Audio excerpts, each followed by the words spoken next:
The day the sky darkened. Imagine waking up to find the sun has disappeared. The sky is black, the air vibrates, and a deafening hum comes from the horizon.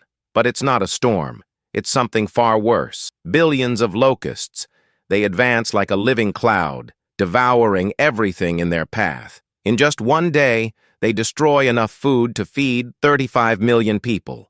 While the world fears future climate crises, East Africa is already experiencing the end everyone fears. Entire fields disappear in a matter of hours, and fertile land turns to desert. No wall, pesticide, or technology can stop the plague. The enemy is tiny, but it acts like an invisible army, devastating borders and nations. Farmers watch helplessly, tears in their eyes, as their families' livelihoods turn to dust.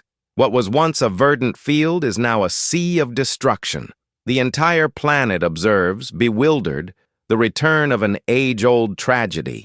Governments are racing against time. Planes are being sent, millions of dollars are being spent, but nothing seems to work. Every day the cloud grows, moves, and swallows more land. Desperation is utter. And when it seemed that all was lost, Africa made a decision that shocked the world. A choice so bold and unthinkable that it would transform chaos into hope. Before continuing, leave a like and subscribe to the channel because what you are about to see will change the way you see nature. The fertile land that turned to sand East Africa was once called the breadbasket of the continent. Its black basalt soils, the majestic Blue Nile River, and the immense Lake Victoria formed one of the richest agricultural ecosystems on the planet. It was a paradise where the soil fed millions, until war, neglect, and climate changed everything. Today, more than 300 million Africans live in chronic hunger. In Sudan, Ethiopia, and Kenya, crops rot before reaching the table, and the soil cracks under a relentless sun. Harvests are lost due to lack of rain, roads, and electricity. Where there was once plenty, now there is despair. Rainfall has decreased by more than 15% in recent years, and temperatures have risen by almost 2 degrees. This has been enough to turn the green to ashes and hope to fear. Each lost harvest represents entire families without food, and each dry season is a death sentence. While world leaders discussed the future at climate conferences, Africa was already experiencing catastrophe. Millions fled their lands, taking with them only what remained: faith, hunger, and memories of what was once abundance. But the desert still held a surprise. From the cracks in the dry earth, something began to awaken. Millions of eggs hatching silently. It was the return of an ancient terror, the desert locusts, the 8th plague of Egypt, returning after 3,000 years. The return of the plague. No one imagined that something so small could cause such destruction. Each grasshopper measured only 5 centimeters, but together they formed clouds that darkened the sun and silenced the wind. It was as if nature itself had decided to test humanity once again. Within days, giant swarms crossed borders, devouring rice, corn, and wheat crops. A single swarm, just over a kilometer long, could consume enough food to feed 35,000 people a day. In a short time, what was despair turned into utter desolation. In Kenya, 70,000 hectares of green crops were reduced to stalks and dust.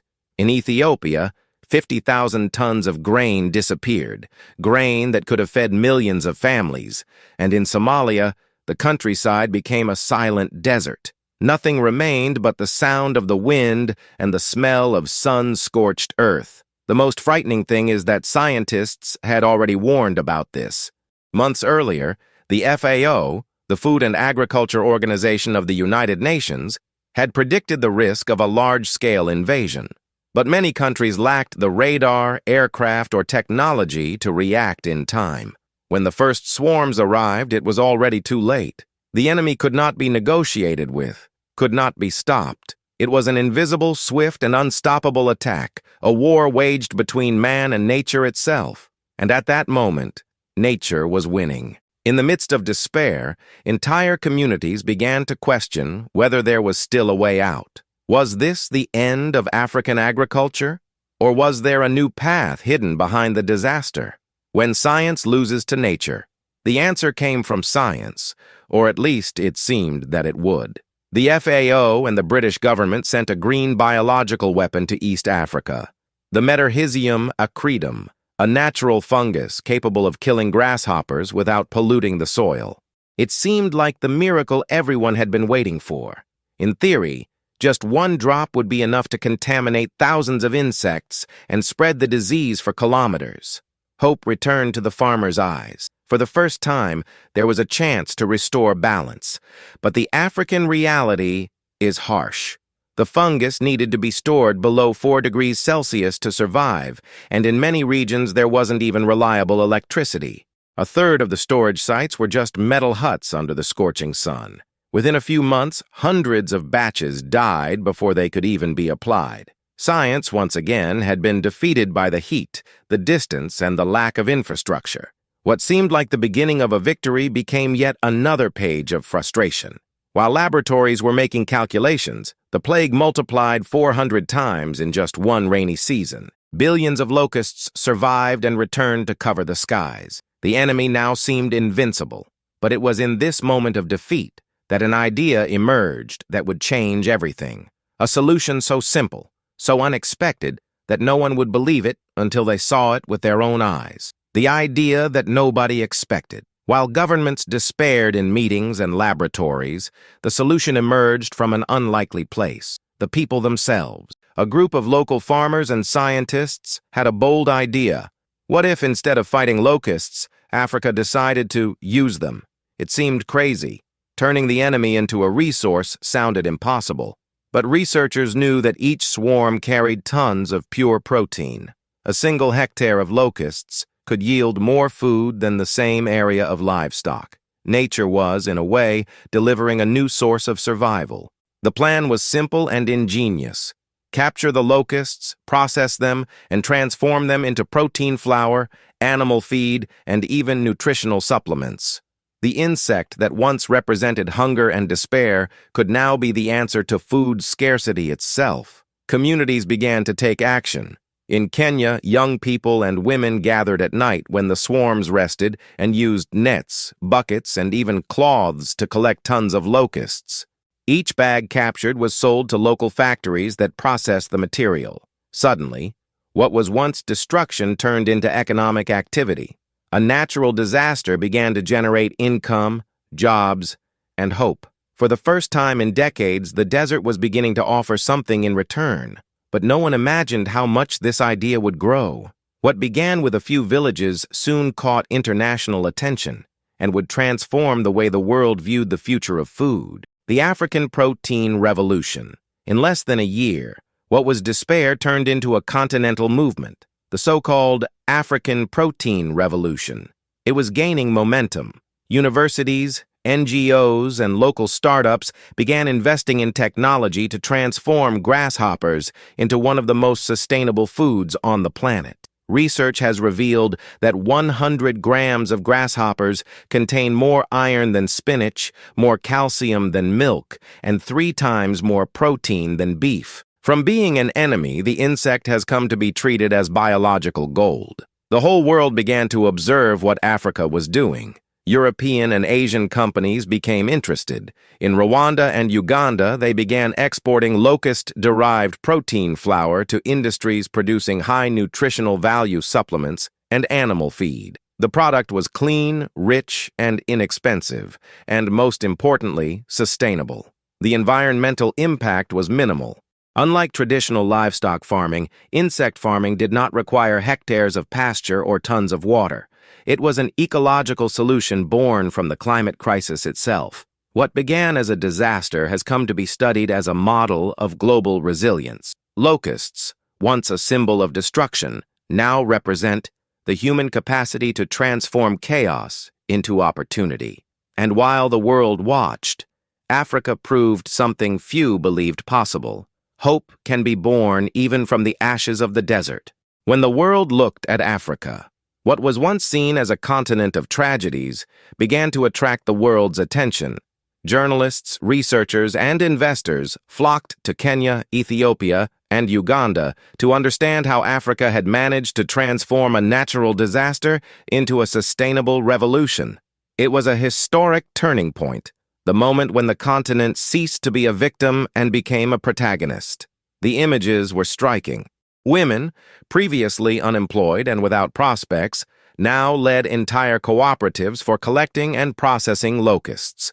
Young engineers created simple machines that dehydrated locusts using solar energy. The sound that once symbolized destruction now marked the beginning of a new circular economy.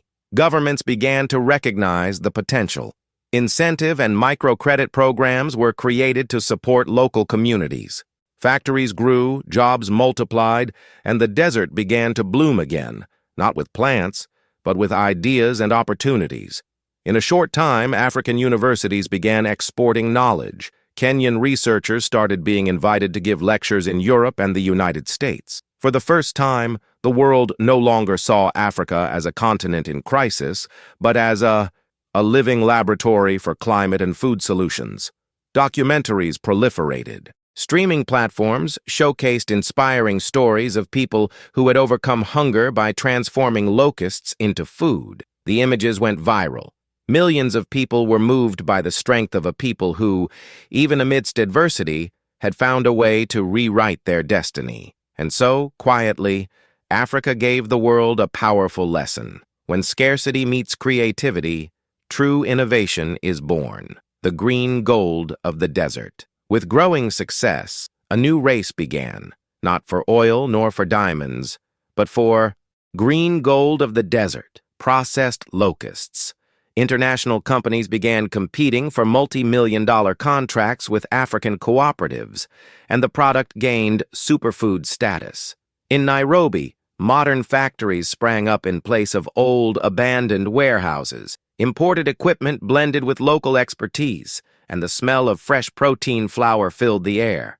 The insect that once destroyed crops now fed livestock, fish, and even humans, closing a perfect cycle of sustainability. Scientists have confirmed what Africans already knew from experience.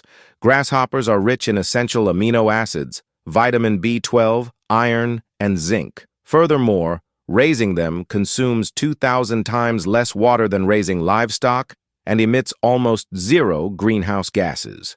It was proof that nature, when understood, offers everything we need. The transformation was not only economic, but also cultural. Local markets began selling crispy grasshopper snacks, seasoned with regional spices. What had once been repulsive was now celebrated as a symbol of African pride and resilience.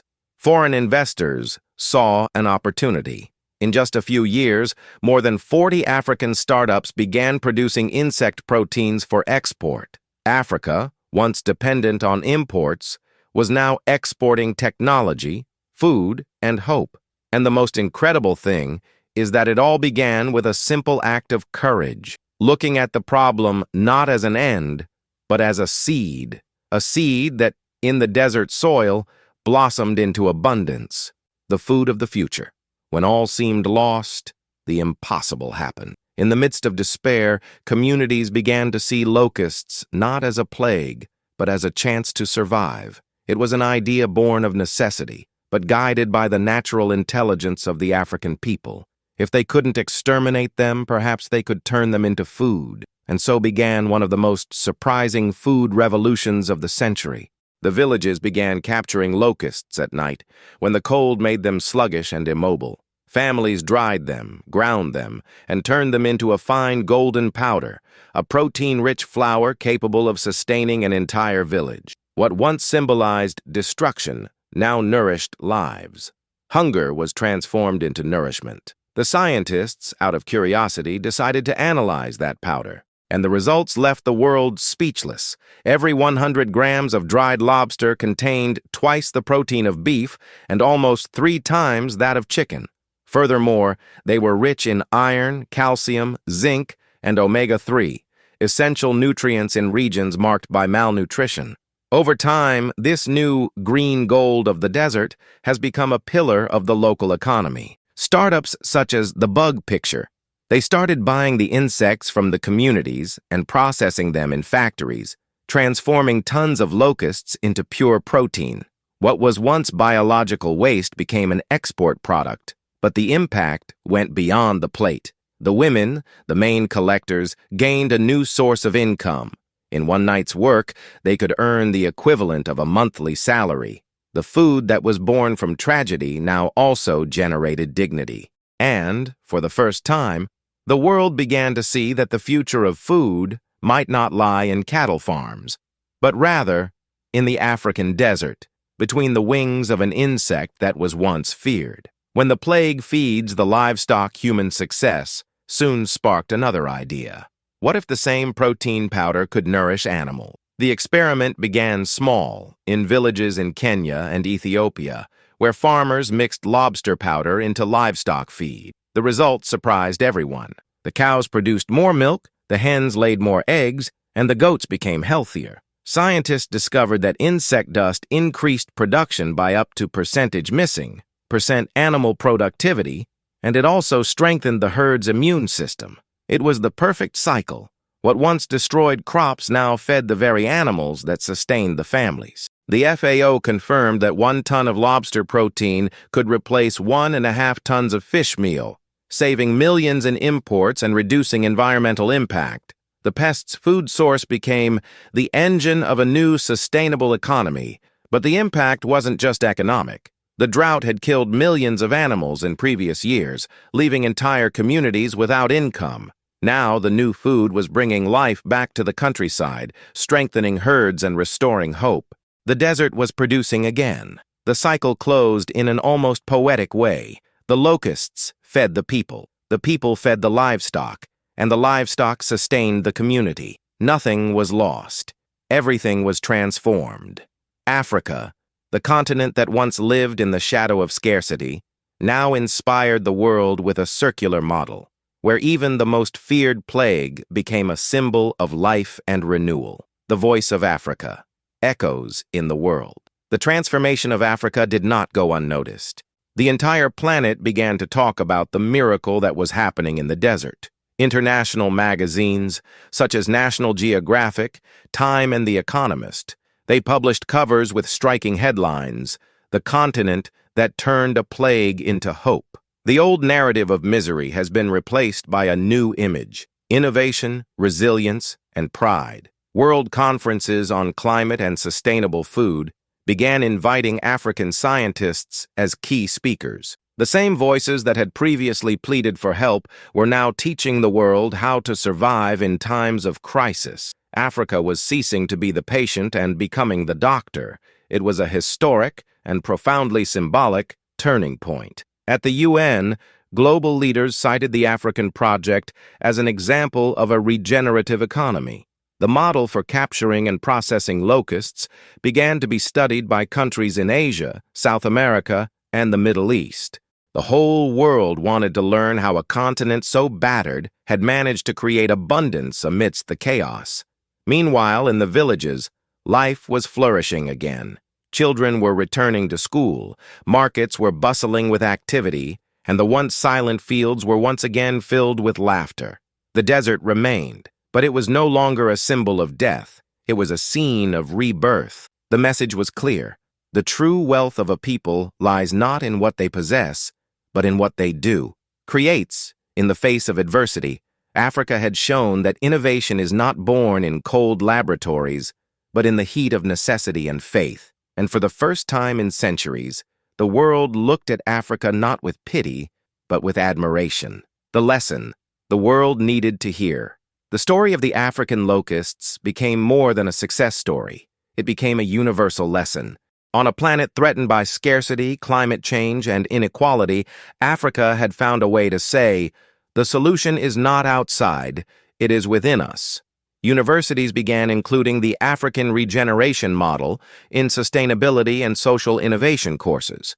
Students from all over the world studied the simple and efficient techniques developed by local communities. What began as desperation transformed into global knowledge. More than just food, the project generated something even more valuable: dignity. Thousands of families regained faith in their own future. Young people who once dreamed of fleeing the continent now wanted to stay, innovate, and build a new chapter in African history right there. And then something symbolic happened. During an international conference, a young scientist from Kenya took to the stage and said, "The locusts did not come to destroy us. They came to remind us of the power we forgot we have." The audience fell silent, and for a moment the whole world understood. The crisis had transformed into opportunity, despair into creation, and chaos into wisdom. Nature had not punished. It had taught. And Africa, so often ignored, became the mirror in which humanity began to see its own strength. Because in the end, it's not the desert that defines life. It's what we do with it. The green cycle of hope. After years of pain and struggle, Africa has discovered something that few countries had ever understood. True progress is not just growth. It is regenerate. What began as locust dust turned into natural fertilizer, rich in nutrients capable of restoring dry soil. Cracked lands flourished again, and the dust of despair was replaced by green fields and new life. Communities began to realize that everything was connected. Food generated energy, leftovers became compost, and the cycle closed in a perfect balance between nature and humanity. What was once waste was now rebirth. What once destroyed, now healed. Farmers who previously bought expensive fertilizers from other countries were now using what the land itself provided. The circular economy was taking shape, sustainable, local, and independent. People understood that when we respect nature, it gives back twofold. In a short time, what was once a desert was transformed into a mosaic of colors. Crops, flowers, restored streams. The landscape that once symbolized death now pulsed with a new beauty, the beauty of resistance. Experts began calling this the green cycle of Africa, a philosophy of life that united technology, tradition, and spirituality. Because in the end, the solution didn't come from large laboratories, but from the heart of the villages, from simple people who refused to give up. And perhaps that is the greatest lesson. When humanity reconnects with the earth, even the most feared plague can become the most unexpected miracle. From the desert to the Renaissance.